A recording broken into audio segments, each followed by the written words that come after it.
The first thing is benchmarks are stupid, so don't look at the benchmarks, right? Don't let somebody else tell you how good you think a model is for you. Welcome to episode 15 of Tool Use. This week is all about evals. We're joined by Chris Hay, a distinguished engineer with a great YouTube channel, and we're going to be showing you a couple of different eval frameworks. If it's your first time joining us, Tool Use is a weekly conversation about helpful AI tools where we teach you what is possible today with real examples. I'm Mike Bird, joined by Ty Fierro. Ty, how you doing? I'm doing great, man. I'm excited for this one. Yeah, it's going to be good. Chris has some great content on his channel, so I'm really glad we got him to join us. And I've been big on the evals lately. Being able to know what model works best for a use case is super important. And I feel like these benchmarks just aren't quite cutting it. Yeah, I feel like we all just want to do vibes based, It's just like, oh, yeah, it looks good to me. But and I was one of those people. And so, but recently in the last couple of weeks, and I've really learned to embrace evals, and they're kind of fun to build, and you really learn a lot from building evals, because the more you build evals, the more you understand like what actually makes a good prompt, what actually constitutes a good output. And so I don't know, there's no downside to learning evals. It's just a great tool for your tool chest. Yeah, it pulls back a few of the layers, so it's less of a black box and more of an understanding of the tools you're actually using. Here, let's dive into the conversation with Chris. Let's do it.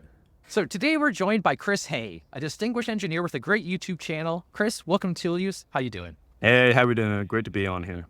It's great to have you here. I'm excited for today. So Chris, mind telling the audience how you got to get working with AI and get to where you are today?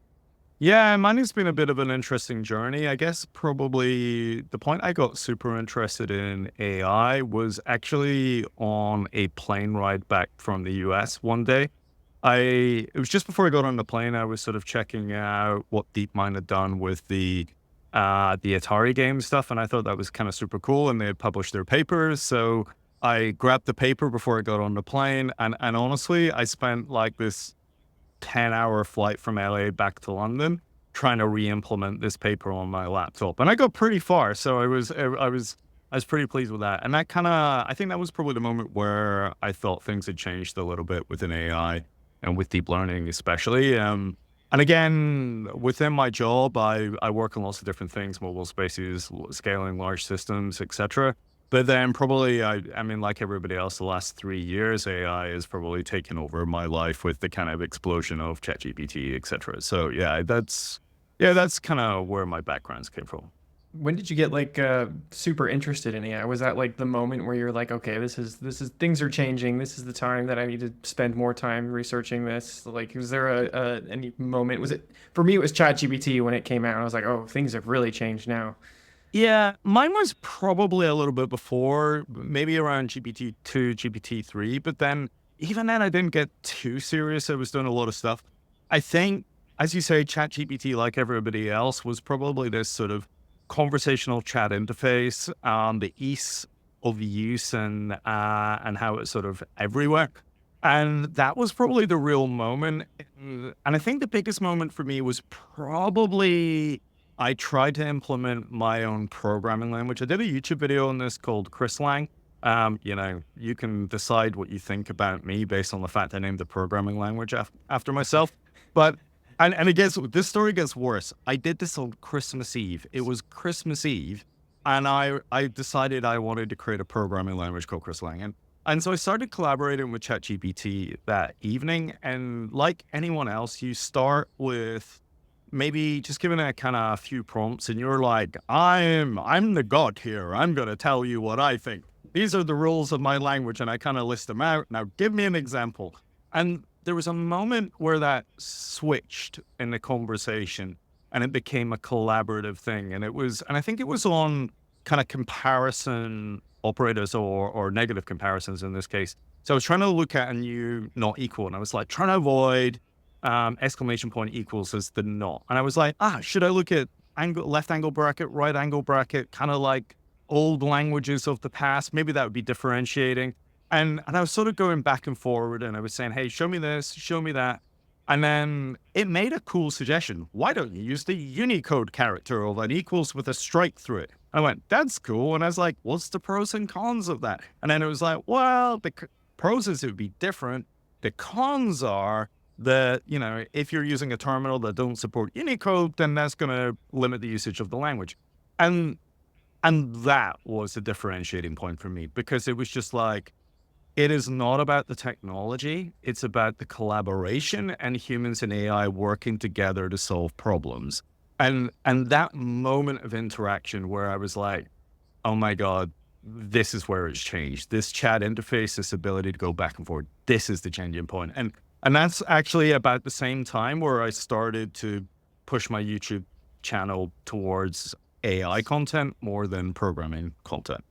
Very cool. Because, yeah, it takes rubber ducking to a whole new level where it can actually give you insightful feedback rather than just talking aloud. Just curious, did you ever make anything with Chris Lang, or did you just have the experiment? Chris Lang was cool. I got enough of the language together. Later on, I did build a compiler. So one of my later YouTube videos, I created a math compiler that would generate synthetic data with math dataset. And I thought the easiest way of doing that was creating a compiler. It is not the easiest way of doing that, by the way. If you're thinking to yourself, the easiest way of doing something is to write a compiler, no. That is not the easiest way of doing it. So I did that, but kind of before that, I was writing a compiler for BASIC, because I was trying to do I was actually trying to create a simpler compiler for LLMs, because if you think about programming languages today, let's take something like Rust, or if we take something like Python, it doesn't really matter what. Programming languages are designed for human beings, right? So you've got X number of variations of what a for looks like. You have X number of variations of what an if statement looks like, etc. But if I bring that down into an assembly level, then there's no such concept of these things, right? There's no such thing as a while loop, right? You've just got jumps and branches, right? And you just have comparatives. So when you think about it that way, then programming languages are really designed with all their syntactic sugar to satisfy us. And I was just like, well, I don't think an LLM really needs to care about that sort of thing, right? It just needs to produce the underlying code. So I started creating this compiler, and I used BASIC because it was quite simple as a starting point. And then I rejigged that later on to become the math compiler. Now, if I was being sensible about this, I would go back and implement Chris Lang as my intention, but I've just never got back there. Yeah, that's totally fair. I've never even attempted to try to make a compiler. That sounds hard. It's actually easier than you think. I promise you, it's easier than you think. I just need to go talk to ChatGPT and learn about it, maybe. Or maybe I use Claude projects a lot. I should just dump all that in Claude project and learn. But Claude will help you. yeah, speaking of different models, there's all sorts of different models. It feels like every day there's a new model that's launched. Like, how do you decide which model is like best for your particular use case or your task? I mean, the first thing is benchmarks are stupid, so don't look at the benchmarks, right? Don't let somebody else tell you how good you think a model is for you. And I genuinely mean that. I'll start with the benchmarks is stupid. Most of the time on benchmarks, if you look at anyone who has created models, they are optimizing their models to do really well on the benchmarks. Yep. So if we take one of my favorite examples, and I did a video earlier in the week on this, the new Qwen 2.5 coder model, right? What an awesome model. What a great model. It is probably the best coding model that is open source at the moment that you can download on your machine. I'm going to rephrase that as open weights before everybody starts sending me hate mail, right? But in the benchmarks and the eval, they're like, this thing is better than Claude 3.5 Sonnet. And you're like, no. It is not better than Claude 3.5 Sonnet, right? You have managed to fine tune that model within an inch of its life to produce a response to beat that benchmark. That does not make it better than Claude 3.5 Sonnet. And you only need to spend maybe 5 to 10 minutes with the model to realize that's the case. Yep. And that's probably the starting point. Don't let somebody else tell you how good a model is. Now, where benchmarks are useful is if you have a model that is like maybe 40 on MMLU, for example, or Big Coda Bench, and it's significantly smaller than another model, then you should question that and go, why were they unable to produce a model that was competitive on that benchmark? So I think it sets a line to say, actually, there's a base capability that model's not quite there yet. But beyond that level, it should just be about how useful that model is for the use case that you're trying to perform. And the things and most of the time when you're dealing with benchmarks, regardless of what we talk about model contamination, most of the time the models are just regurgitating stuff that they've seen already. It's memorization, right? And we know this from most of the benchmarks. So what I'm most interested in when I'm dealing with a model is actually how well does it generalize? How well does it follow instructions? I don't really care what it's memorized. If I give it a specific pattern, for example, so let's say I'm doing a coding problem, I don't mind that it doesn't know how to code a particular language. I'll quite happily prompt it and say, okay, this is the pattern I expect from you. I want you to be able to take that pattern, repeat and follow it. And if it can do that, I'm in a good space. If it can return a response the way that I want, then I'm in a good space. And that's probably the way that I started to do that. So when I test a model, I try and get away from things like create me a Fibonacci function. You're like, come on, you know how to do that. It's like create me a snake game. Oh my God, everybody knows how to create a snake game, right? There's no logic from the models there. It's just memorizing and regurgitating, right? So actually try and go a little bit further. I want that with a donkey's head. I want you to go left rather than right. And probably my favorite example, and this is one for everybody to go and test that for themselves, right?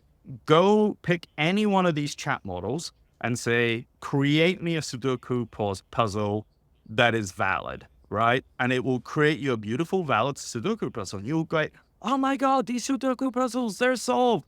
That's amazing. And then you say, create me a valid Sudoku puzzle where the first number in the top left-hand corner is a 7 and the second number is a 3.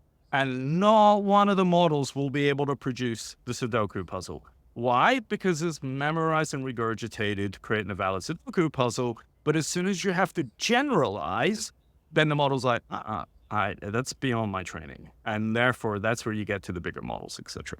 I love that viewpoint because it's true. We're really using a lot of models just for the general capability, but a lot of it's just memorization. There's one benchmark, which I'm glad it exists. I haven't really dove into enough to know how good it actually is. It's called Simple Bench. Yep. And what it does is none of the questions are public. Humans get like mid 80s to low 90s on it, but the highest model is at like 40 right now. And they'll have questions like, if I put 5 ice cubes into a frying pan and then put in 4 more ice cubes, after 5 minutes, how many ice cubes there? And the LLMs will say, 5 plus 4 equals 9. But any human will know they're all melted. Yep. Do you just try to think outside the box when you do these tests, or how do you come up with these like reasoning objectives to give to the models? I think there's normally 2 things I do. As I said, the most important thing that I have is instruction following, because if the model can't follow instructions, I'm not interested in it, because, and that doesn't matter whether it's coding or whether I'm doing RAG or whether I'm just asking simple questions. If I ask for something in a format and then if I say, just give me the code, and then it gives me 3 paragraphs of explanation of the code, I'm not interested, because then that's going to affect my ability to work with it. So that's probably the first thing that I will always test for. The second thing that I'm probably really looking for in the model is its ability to deal with patterns. So, same, it's kind of like instruction following, but this is the pattern, follow this pattern. So give it a few examples off we go. Probably the major one is things like multi-turn conversation. Most of the benchmarks are really on maybe 1 or 2 responses in a conversation, right? And actually how we use the models is going to be in a chat type conversation. Now that starts to give you the variations, right? Create me this, change this, add comments, remove this. Okay, put this in this context. There you're pulling apart from the benchmarks and we're actually doing something useful. So I think that's my sort of my main test there. For how I really push a model, rather than giving it a static question, it's always going to learn a static question. So my favorite way of truly testing models is I have a set of game environments that I have. So I let the models play Snake, all right? So not create the game of Snake. You are playing Snake, my friend, and we'll see how good your spatial reasoning is, right? I have one where we play tic-tac-toe. We have one that we play Minesweeper. And then other ones is like the Sudoku one. And then beyond that, it's really about like those examples, 5+3, etc. Create a template for your question, but then randomly generate the numbers that you need behind that. And therefore, you will know, are you getting away from what the model is kind of just regurgitating versus what it's learned. They're the sort of things that I do. And if you're interested, almost all of the models are terrible at playing the game Snake. I mean, it is sad, actually, when you watch these things play Snake. So, like, even like, probably GPT-4o is probably one of the best at playing Snake, but every other model is terrible. It's like the food is in front of it, and then it's like, I'm off to the right, I'm going up, I'm going to run into the wall. You're like, come on, this is a simple game. So, so I think they're the sort of things that I will tend to play with. Interesting. I kind of have some of those little benchmarks in my head. A lot of it's just kind of I hate to use the word, but vibes. Like just chatting with these models, you kind of get to feel how they are. It's almost like a intuitive sense as to how powerful these models are. And this new Claude Sonnet model that came out, when I had my first couple conversations with it, my mind was blown. It was like, these things are actually fun to talk to now. It didn't feel robotic. So I absolutely love the new Claude Sonnet model. Do you have a favorite model or a go-to model that you go to right now? Or is it for like different tasks, or it's a kind of like a little collection you have? I'm genuinely different tasks. So again, I understand quite a lot of how the models are built underneath. So I will tend to pick a model for what I want. So if I'm doing a writing task, for example, I will usually lean towards actually an older Llama 2 model or a ChatGPT model, just because they're using multi-headed attention, where the later models are using group query attention. And it's a very subtle difference, but it means that the models have a less broad view. They go deep, but they don't go broad. So if I'm doing a writing task, you get a more cohesive story with some of those older models. If I'm doing a coding task, I'm almost always going to go to Claude, right? If it's kind of, I want a quick general knowledge, a little bit of fun there, I tend to still go to ChatGPT. If I want a lot of emojis, go to Llama. Llama loves a good emoji, right? So, it kind of depends what's going on. If I'm honest, I still use ChatGPT, so I use GPT-4o quite a lot.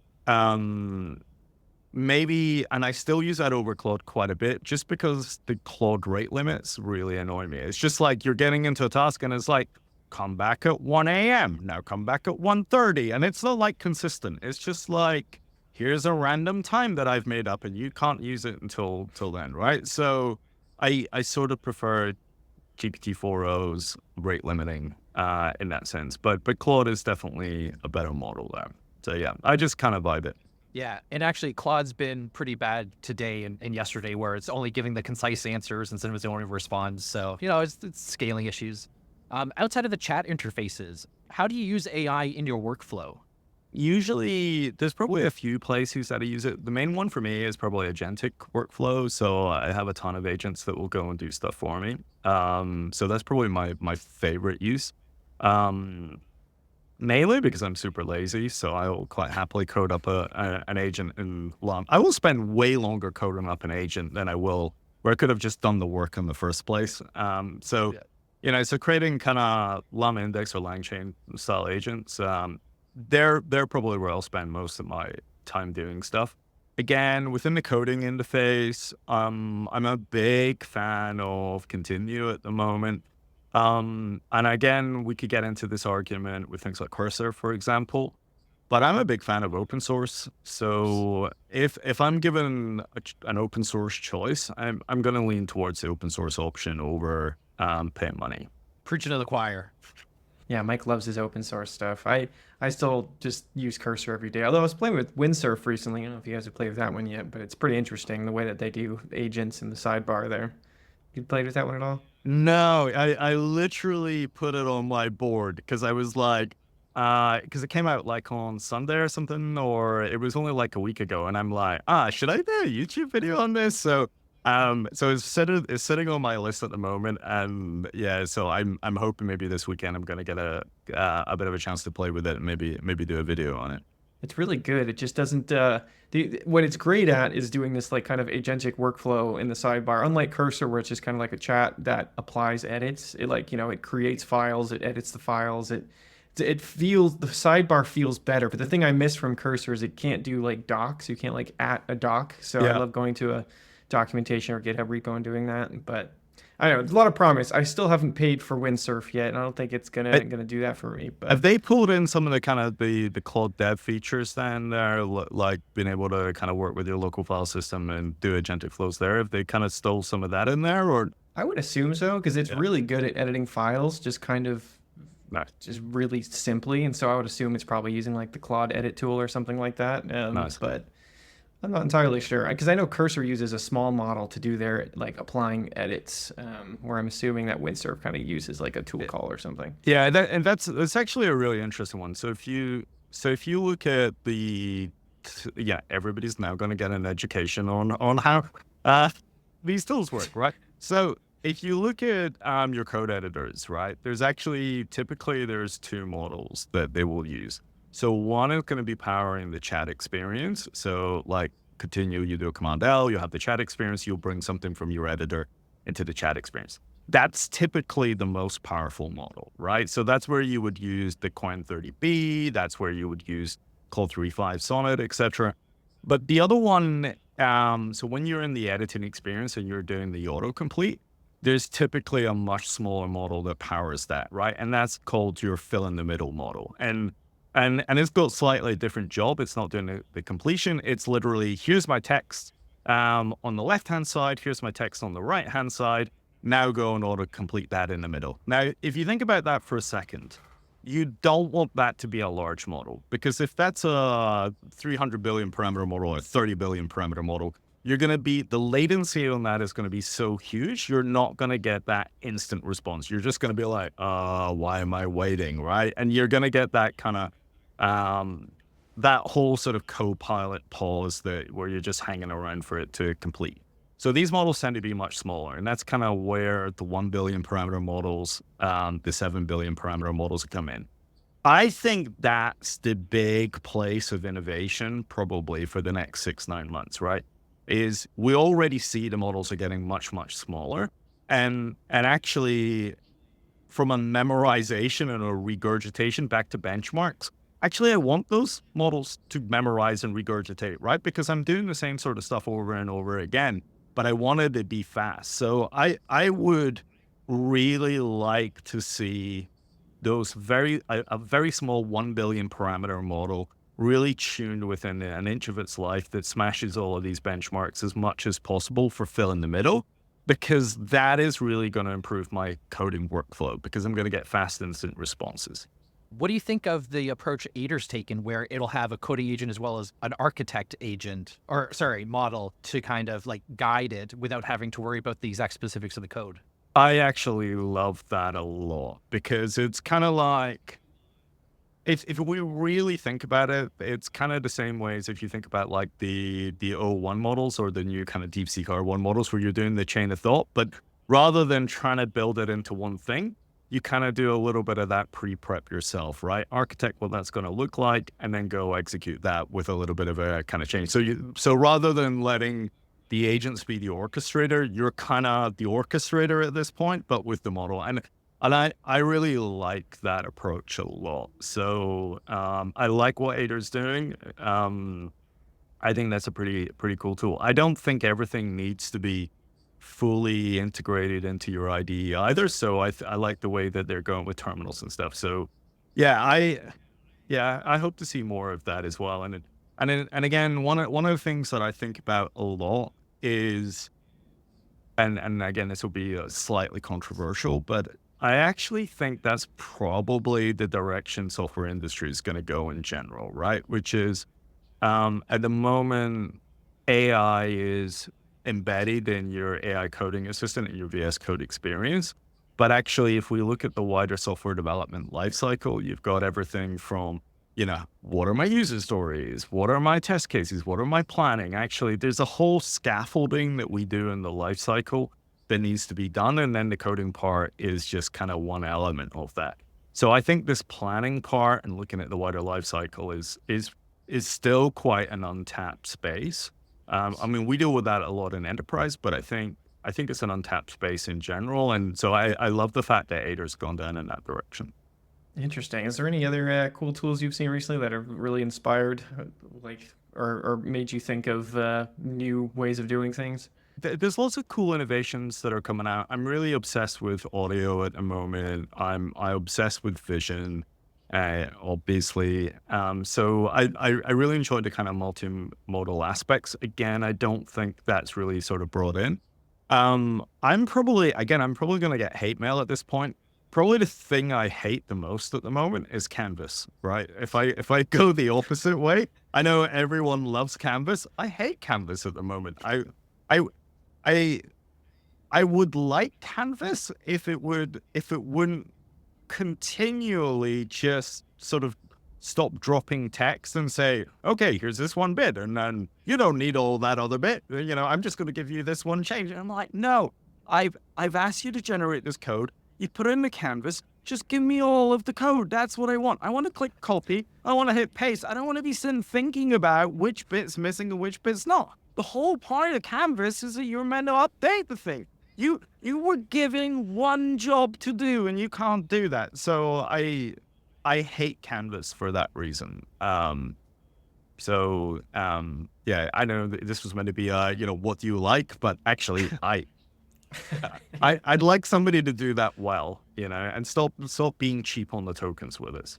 I just want to touch on how you mentioned video, or visual coming in. Do you use that with your agents, or when you develop your agent, how are you trying to have it interact with the digital world to do things on your behalf? Yeah, again, laziness that's probably the biggest thing that is in my life is general laziness. I think where the agents go really well is probably in what I would call the deep research tasks. That's probably the area. So if I take something like RAG, for example, where I'm going to have something in in my vector database in my collections, more often than not, I'm going to have data that is kicking around different sources, right? So I may have something in one collection over here and one repository, but maybe there's some stuff off the internet, and maybe then I've got some code in a code repository, right? Actually, bringing that all together is quite hard, whereas getting an agent to do that task becomes massively useful. So really, I find that using agents to do that deep research and then go and gather new knowledge and then create that back into the vector database becomes useful from a collection point of view. In a multimodal world, probably some of my favorite agents is combining stuff like the vision models and then combining it with tools like Mermaid and then converting from one format to another. So like, oh, here's a nice diagram, right? Hey, agent, go take this, go figure out how to convert this into Mermaid, right? Now that you understand it from a vision, and now go and call a Mermaid tool to go and create the diagram as well. That is probably one of my favorite uses of agents at the moment, beyond deep research. But the other one, and again, it's kind of related to the O1 and the R1 stuff as well, which is most of the time when you're working with a large language model, then essentially it's doing next token prediction. So it's just going token. And it's not really getting that chance to kind of reflect upon things. So if as soon as it gets one part of the answer wrong, it's going to continue down this train.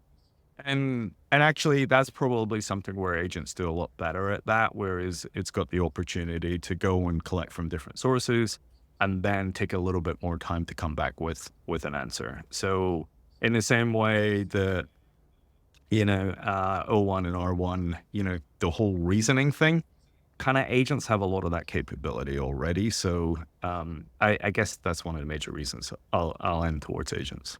On the agents thing, I think that people are building all sorts of agents and all sorts of agent frameworks and doing all sorts of agent stuff. Is there anything that you've seen that is like you think is clearly wrong with the way people are doing agents or the wrong way to think about agents?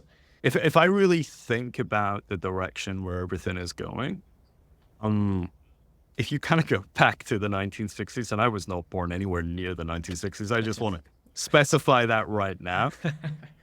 But but if you think about these giant mainframes that would have been kicked around, and my current employer may have created a few of them, right? Then that's not really the world we live in today. We live in a world of kind of microservices. We live in a world of lambdas, etc. Everything's got kind of really teeny tiny small. And then we're in this ecosystem where we all connect to each other by APIs, and that's our kind of ecosystem network play.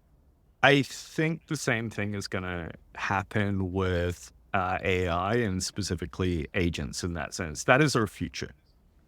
Agents are really good at single tasking. So again, if you take an agent, give it access to a load of tools, and then say, go perform this job, it's going to mess it up, right? So I mean, my favorite example is probably, let's take the LangChain and the Google search tools. If you get an agent and you give it access to the Google search tool, more often than not, regardless whatever tool you've given it, it's going to opt for the Google search tool. It loves that tool. It just loves it. It's like, okay, go download something from Microsoft.com. Oh, I will go and Google search it because I like the Google search tool. And you're like, oh, come on. So the problem that you have with agents is they get distracted. They can go off in different directions and they can use the wrong tools, and they might make the wrong calls, etc. Whereas if you give an agent a focus, a single task, and maybe a couple of tools to use, it's going to do a really good job. Yeah. So what does that really then mean? It means in this kind of microservice world, what I want to be able to do is put them into teams. So that's kind of where the multi-collaborative agent framework, so your Crew AIs, your AutoGens, etc., really come into play. And I find that a crew of agents is almost always going to do a better job than a big Uber all-knowing godlike agent. So I'm a big fan of Crew AI at the moment. I use that a lot. I like AutoGen, but I kind of like more of the freedom of Crew AI. And again, similar, I know you can do this with LangChain, LangGraph. They've got the same ability to do multi-agents. But for some reason, I think Crew AI just feels nice at the moment. I like the way that they've done that. So I think we're going to see more of that. And then I imagine this world of, and I did a video on this maybe about a year ago, I think there's going to be this sort of agent marketplace. And then it's going to be, I own this agent, you own this agent. And then we're going to be sort of buying agent uses off each other. So in the same ways, if you go onto Fiverr to buy humans to do work, I think we're going to be buying agents to go and do work, right? Because you're going to get this, this agent here is really good at language transcription or legal language transcription. And you're going to say, okay, it costs $2 to use that. I'm going to use that. And then you're going to have the agents buying from each other. That's going to be really interesting because guess what? Crypto is going to become really important again at that point, right? As soon as you're needing these agents to transact with each other, you need some sort of digital ledger, digital money for them to be able to work together. So I think that's going to be an interesting world as well. I fully agree, and it's such an exciting future to work towards. As you're building these singular focused agents, do you have a process or a framework for improving the likelihood of success, or is it just trial and error? No, and actually, I think it's actually back to good architectural principles, right? So if you were designing a function, or if you were designing a microservice or an application, right? Things like, the 10-factor app type principles, the same things apply for agents, right? What is it meant to do? What is its single function that it's meant to perform in life, right? I want you to do this. I'm going to train you to do this really well. So if it's meant to be a really good researcher, give it that capability to be a really good researcher. If you want something that's going to write unit tests, then you know what? Maybe fine-tune a model with LoRa's, maybe prompt engineer. Get it really good at writing your unit tests. But then why go and have it learn how to document? I can have another agent that's really good at documenting, right?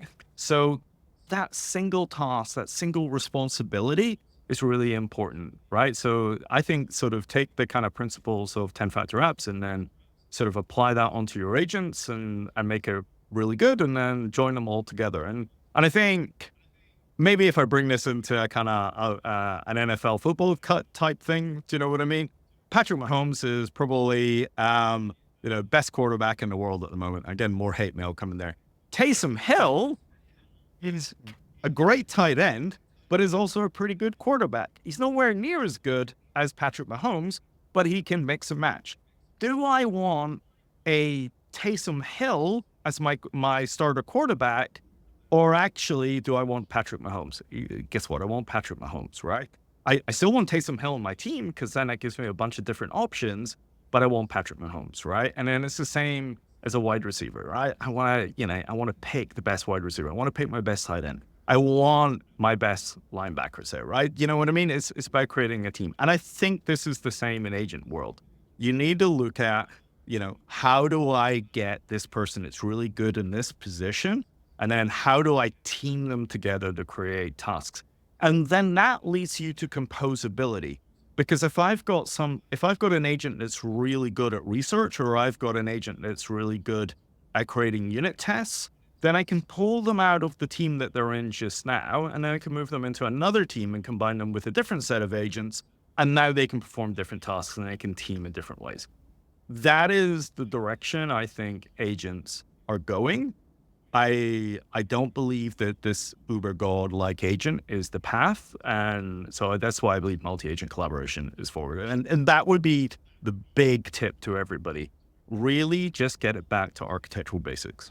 Wow, yeah, that's a great answer. We've been mulling over multi-agents and whether or not that's the right way to move, and we're planning on. I guess I shouldn't spoil what episodes we're going on. No, I won't spoil that. But that's super interesting. My next question was going to be any advice for builders, but that kind of that. I feel like that kind of covers that.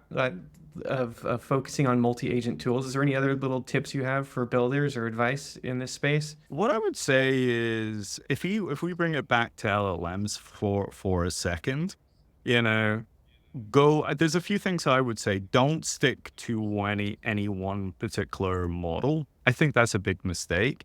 GPT-4o is my favorite model. Claude's my favorite model. Actually start to get familiar with lots of different models and what their capabilities are. Become that kind of, that vibe person, right? So understand from a vibe perspective which model you want to use. I think that would be a starting place, and experiment with the different sizes. Because one of my favorite things I'd like to say is if I go back 18 months ago, just think what models were around then, right? Falcon, do you remember that thing? Llama 1, nobody. And they were great at the time, but nobody's using those models anymore, right? Models at the moment have a shelf life, I think, of about 3 months. After about 3 months, that model's done, and then you moved on to a next version. And open source is catching up all of the time.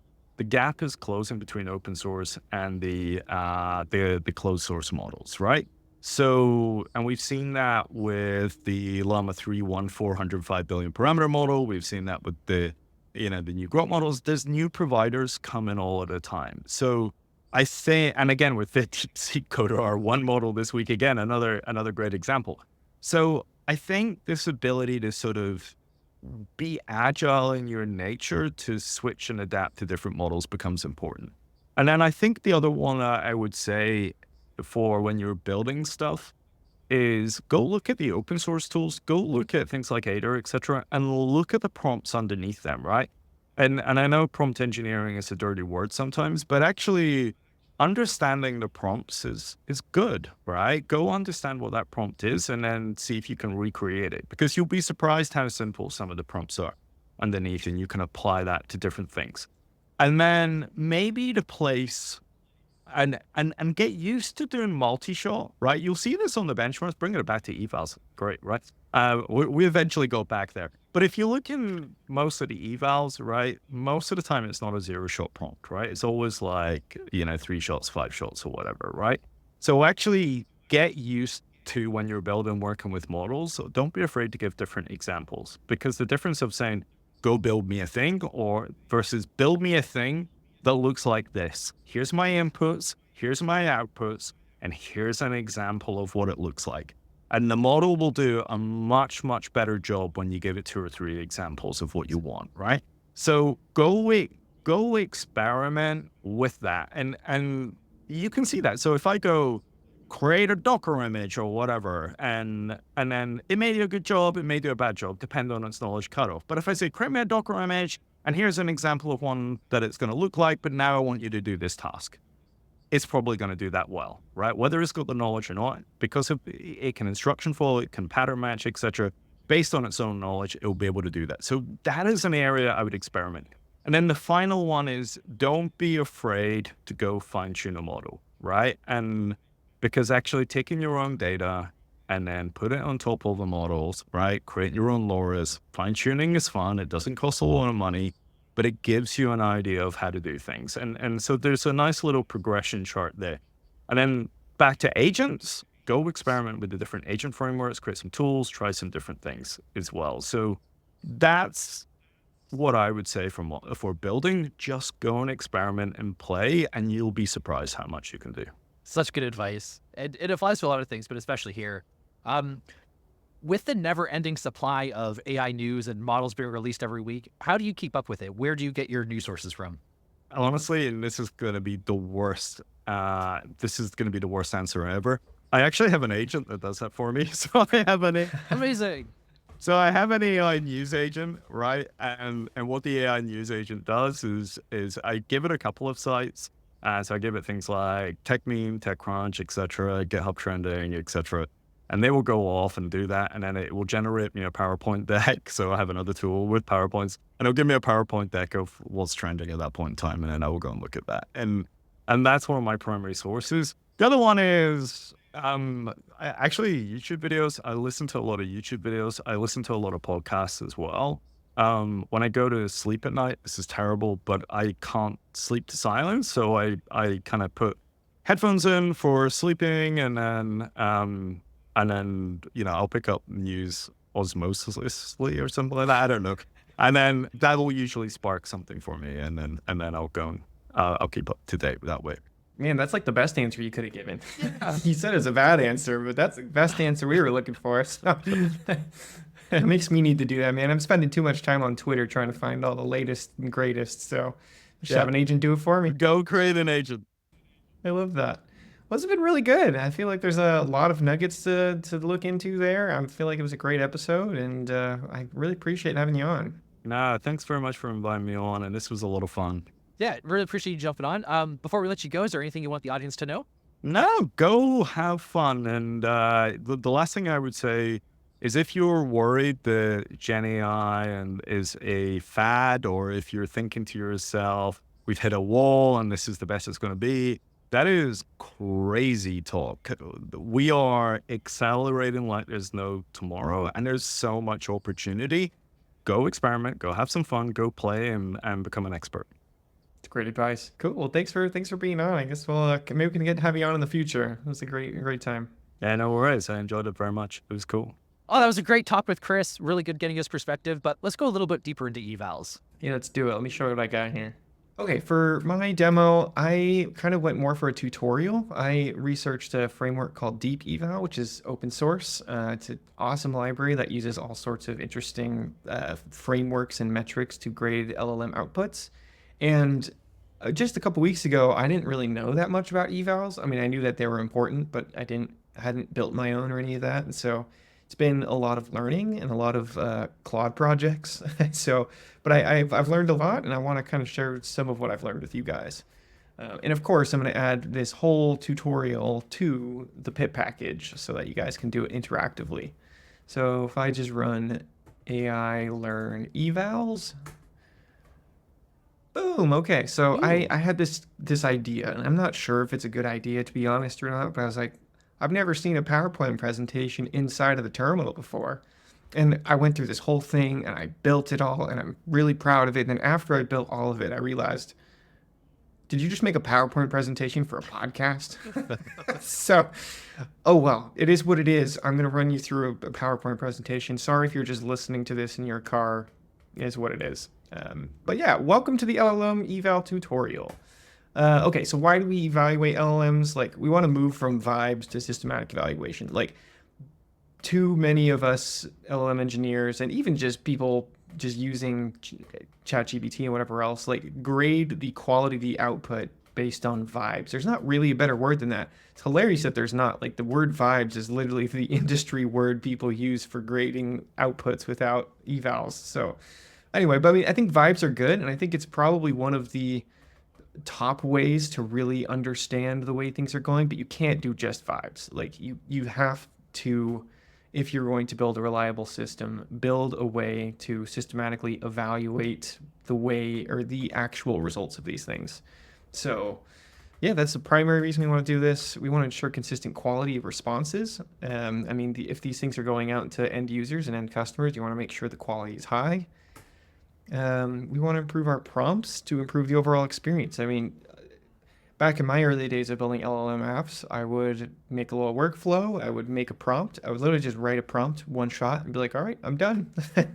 That's my prompt forevermore. And that's not how they should be. Prompts should be evolving. They should keep changing, even with different models that respond to different prompts properly. So I think evals really helps us evolve our prompts to get better results. Yeah, we want to just measure the improvements, and we want to iterate quickly on it. And you can't improve what you don't measure. So if you're not measuring what your system is doing right now, then you can't improve it. So I kind of made a little example here with a coffee shop chatbot, just to kind of keep it light and keep it simple. Probably could have done something more complex, but yeah, well. So what metrics are most important for this use case of a coffee shop chatbot? Probably it needs to be helpful and it needs to be accurate. If it's not helpful, then I mean that's obviously a problem. And then if it's not accurate, then we're not going to get the right outputs from what we're looking for. So this is kind of what it looks like with Deep Eval. You kind of specify a name and a criteria, and then you put in your inputs. I'll get more to this later. There's more, but this is a basic eval here. And then if we go to, all right, so we need to collect some responses from our prompts. And so let's see here. User's going to ask something like, what's in your caramel macchiato? And then we're going to have GPT-4o Mini give us a response. Made with espresso, blah, blah, blah, blah, blah. Gives me a little bit of an explanation. And then I have another test case here of like, can I get a vegan option? And then the assistant's going to make a whole little thing about, I guess it just hallucinated these different menu items, but that's okay.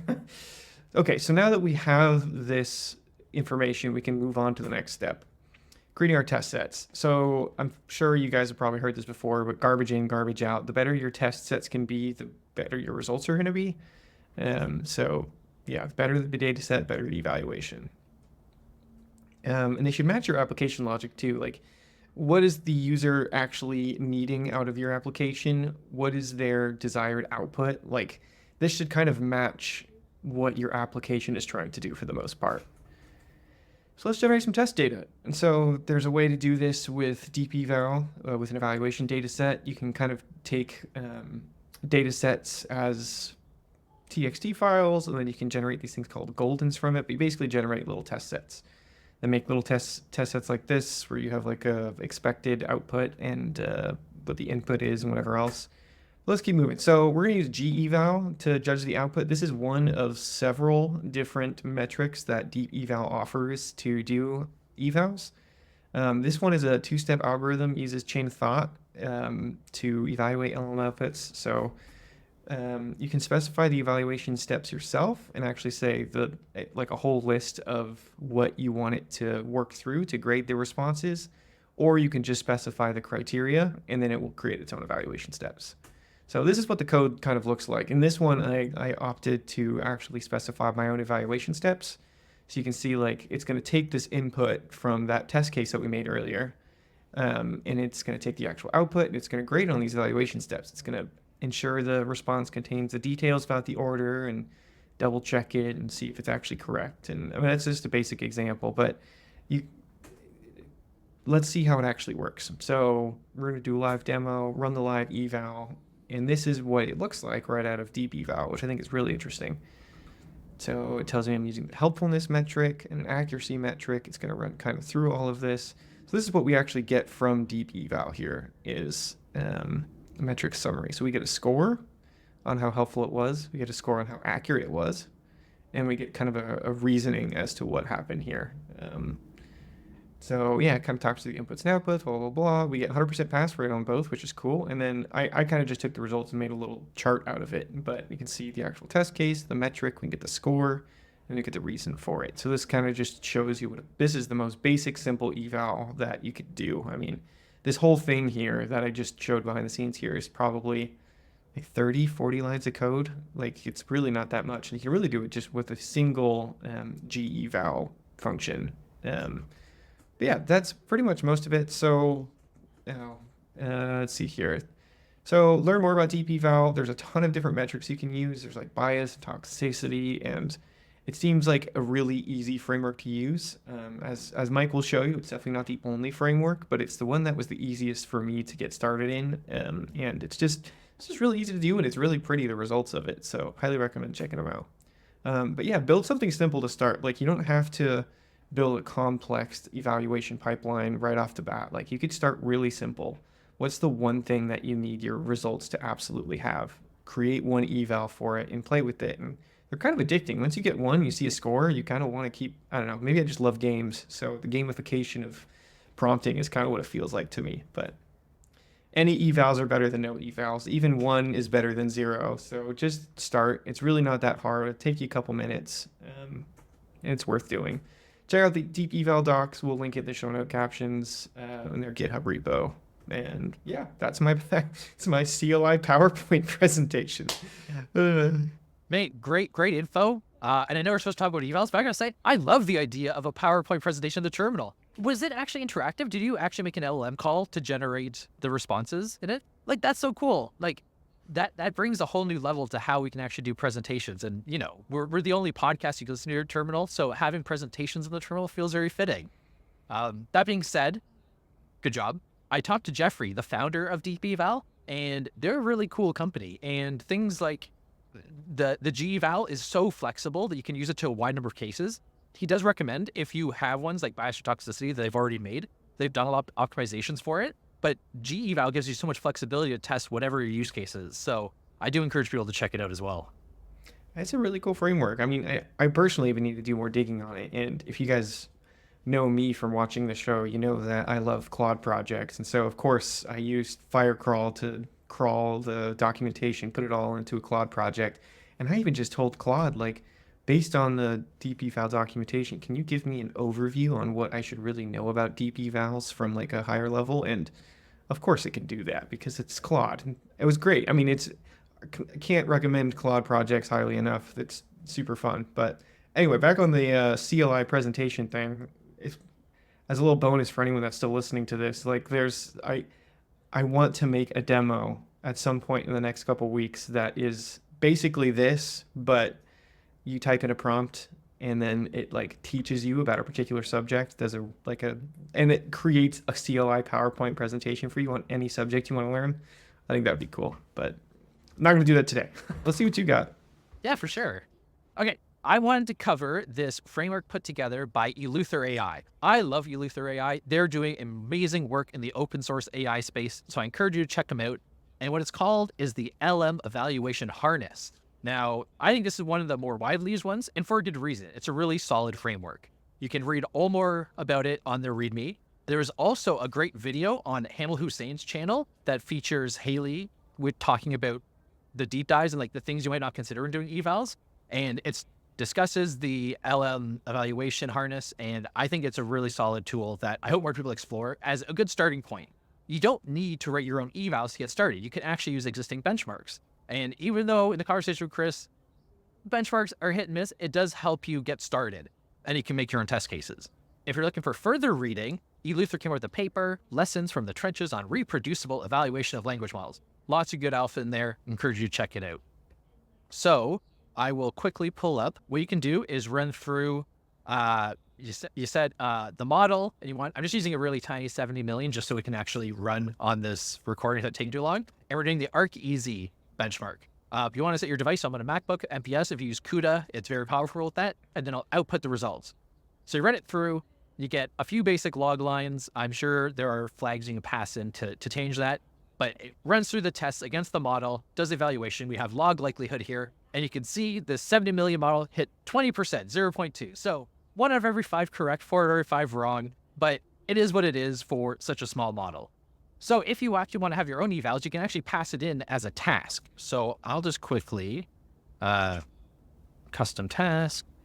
And you can see here, you can set the data set that you're wanting to pass in to go through the test, the different docs you want to analyze.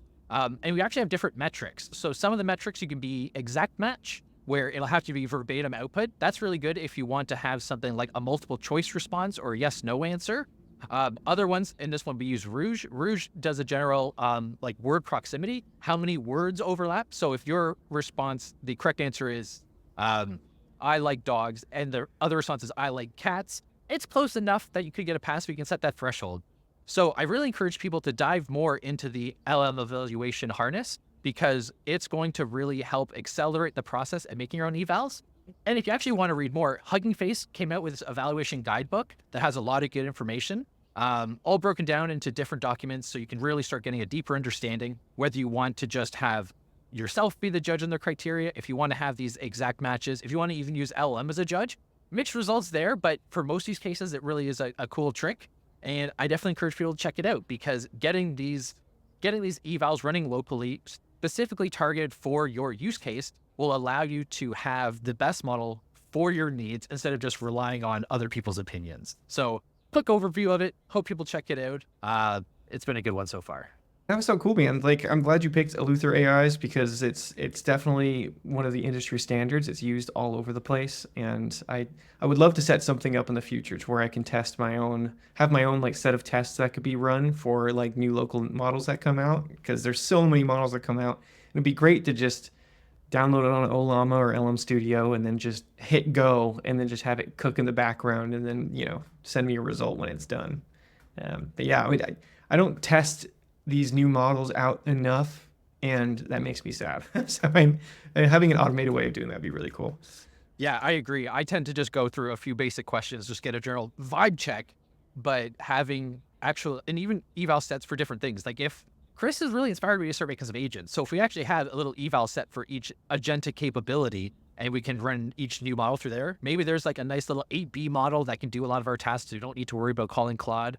But the only way to find out is with the eval. So we got to get on it. We got to get on it. It's the right thing to do. Well, hey, I mean, maybe we should just end this episode and go build some evals then, huh? Let's do it. Well, thanks for joining, everybody. This was a great episode. Absolutely. And Ty, as a pleasure as always. We'll do it again next week. Sounds great, man. Talk to you later.